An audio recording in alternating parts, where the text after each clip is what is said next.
Students of class 12 biology. आज का lecture 15 है और आज का टॉपिक है रिस्पायरेशन इन प्लांट्स। ओके, तो प्लांट में रिस्पायरेशन कैसे होता है? तो जो प्लांट होता है वो रूट, स्टेम और लीफ में डिवाइड होता है, ये आप जानते हैं। यानी कि प्लांट में रूट, स्टेम और लीव्स पाए जाते हैं।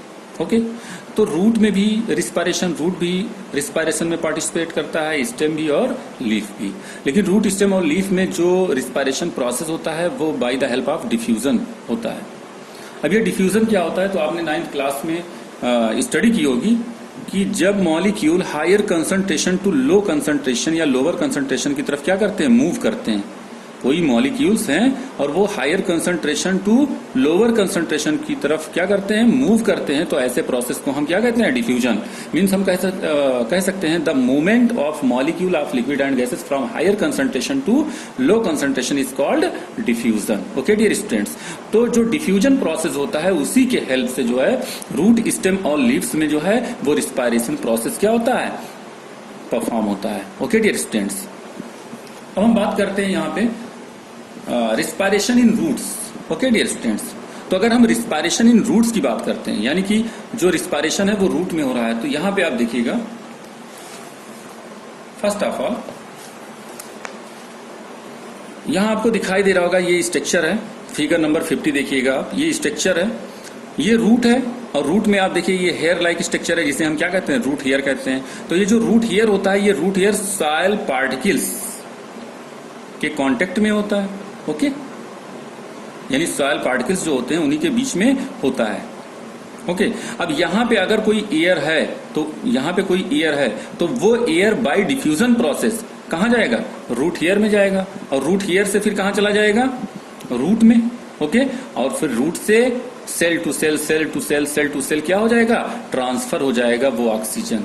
और जो कार्बन डाइऑक्साइड होंगे वो फिर रूट हेयर से क्या हो जाएंगे, बाहर निकल जाएंगे। डियर स्टूडेंट्स, तो इस बात को ध्यान रखिएगा। After that now next topic है रिस्पायरेशन इन स्टेम। तो आप जानते हैं कि जो प्लांट्स होते हैं वो दो टाइप के होते हैं। एक हर्बेसियस प्लांट होता है, तो हर्बेसियस प्लांट के स्टेम में क्या पाए जाते हैं, स्टोमेटा पाए जाते हैं। ओके डियर स्टूडेंट्स, कोई हर्बेसियस प्लांट है तो उसके स्टेम में स्टोमेटा होगा। तो जो गैसियस एक्सचेंज होगा, मतलब ऑक्सीजन इंटर करेगा स्टेम में और कार्बन डाइऑक्साइड स्टेम से बाहर आएगा, तो हर्बेसियस प्लांट में किसके हेल्प से आएगा, स्टोमेटा के हेल्प से आएगा। ओके, तो ये तो हर्बेसियस प्लांट की बात हो गई। लेकिन अगर कोई उडी प्लांट है, मतलब हार्ड प्लांट है जिसमें उड पाए जाते हैं, लकड़ी पाए जाते हैं, तो उसके स्टेम में एक पोरस स्ट्रक्चर होता है जिसे हम क्या कहते हैं, लेंटिकल्स कहते हैं। डियर स्टूडेंट्स ध्यान रखिएगा। तो ये जो स्ट्रक्चर फिगर नंबर 51 अगर आप देख रहे होंगे, तो ये जो स्ट्रक्चर दिखाई दे रहा है ये क्या है, लेंटिकल्स है। ओके, और इसी लेंटिकल्स के हेल्प से जो है वो ऑक्सीजन इंटर करता है। ओके, और कार्बन डाइऑक्साइड क्या होता है, बाहर आता है। डियर स्टूडेंट्स, तो ये उडी प्लांट में होता है, यहाँ पे लेंटिकल्स होते हैं। ओके डियर स्टूडेंट्स, लेकिन अगर हर्बेसियस प्लांट है तो गैसियस एक्सचेंज किसके हेल्प से होगा, स्टोमेटा के हेल्प से होगा। ये बात ध्यान रखिएगा। ओके, नाउ नेक्स्ट अगर हम बात करते हैं रिस्पायरेशन इन लीव्स, तो रिस्पायरेशन इन लीव्स आप जानते हैं कि लीव्स में स्टोमेटा पाया जाता है। ओके, और उसी स्टोमेटा के हेल्प से जो है वो रिस्पायरेशन लीव्स में होता है। यहाँ पे आप देखिए लिखा हुआ है respiration in leaves occur during the day time as well as at night. मतलब जो रिस्पायरेशन प्रोसेस होता है वो लीव्स में दिन में भी पाया जाता है और रात में भी पाया जाता है।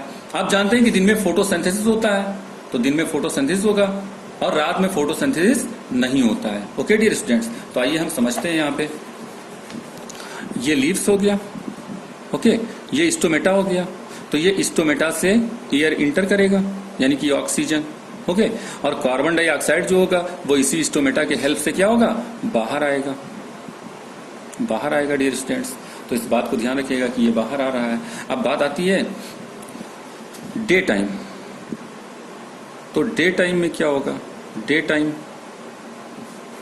तो यहां देखिएगा डे टाइम में फोटोसिंथेसिस तो होगा कि नहीं होगा। तो फोटोसिंथेसिस का जो इक्वेशन होता है वो कैसे लिखा जाता है, यहाँ पे देखिए 6CO2 प्लस 6H2O आयरो, सनलाइट और क्लोरोफिल। ओके, यहाँ मैं मेंशन नहीं कर रहा हूँ, आप समझ लीजिए। यहाँ पे सनलाइट है और यहाँ पे क्लोरोफिल है, तो क्या फॉर्म होगा, C6H12O6 प्लस 6O2। तो डे टाइम में क्या हुआ, डे टाइम में ये देखिए ऑक्सीजन प्रोड्यूस हुआ लीफ के अंदर, सेल्फ से ही ऑक्सीजन प्रोड्यूस हुआ by the process of photosynthesis. Okay, अब ये क्या होगा, ये ऑक्सीजन जो प्रोड्यूस हुआ है फोटोसिंथेसिस में, ये इसी लीफ में रिस्पायरेशन प्रोसेस में क्या हो जाएगा, यूज हो जाएगा। Okay dear students, respiration process में ये ऑक्सीजन यूज हो जाएगा, ठीक है। और जो कार्बन डाइऑक्साइड बनेगा वो कार्बन डाइऑक्साइड फिर यूज हो जाएगा किसमें, फोटोसिंथेसिस में। लेकिन एट नाइट, रात में क्या होगा, एट नाइट, तो रात में क्या होगा, तो रात में जो है फोटोसिंथेसिस प्रोसेस तो होगा नहीं। ओके, ये प्रोसेस रात में नहीं होगा, ठीक है। तो अब यहां पे क्या होगा कि जो ऑक्सीजन होगा वो इसी स्टोमेटा के रास्ते से, जो ऑक्सीजन होगा वो रिस्पायरेशन के लिए इसी स्टोमेटा के रास्ते से क्या होगा, इंटर करेगा लीफ के अंदर रात में, ठीक है। और कार्बन डाइऑक्साइड जो होगा वो बाहर आएगा। ओके डियर स्टूडेंट्स, तो यहां पे देखिएगा, तो रिस्पायरेशन प्लांट्स में किसके हेल्प से होता है, बाय डिफ्यूजन प्रोसेस के हेल्प से होता है। और कहां कहां पाया जाता है, रूट, स्टेम और लीफ तीनों में पाया जाता है। ओके डियर स्टूडेंट्स, तो डियर स्टूडेंट्स आज के लिए इतना ही, और इसको जो है वो आप स्टडी करिए, और नेक्स्ट लेक्चर नेक्स्ट डे, तब तक के लिए thank you, God bless you. Okay dear students.